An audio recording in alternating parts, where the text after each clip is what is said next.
V. Vivre ensemble.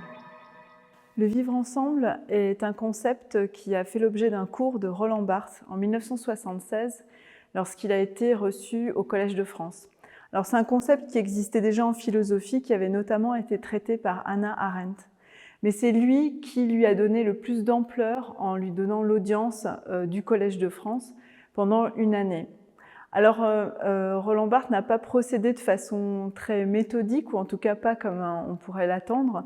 Il a esquissé une série de traits à partir desquels il a essayé de définir une forme de vivre ensemble qu'il a tout de suite sous-titrée « Simulation romanesque de quelques espaces quotidiens ».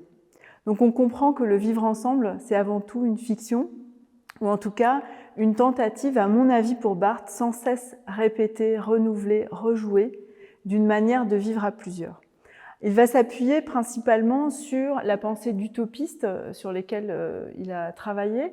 Lui-même se définit plus ou moins comme un utopiste, en tout cas il développe beaucoup d'utopie dans ses textes. Et il va prendre l'idée du vivre ensemble à partir d'un concept clé qui va être l'idiorhythmie, le fait de réussir à vivre les uns avec les autres à travers une série de gestes, de rites, de rythmes qui soient à la fois singuliers et collectifs.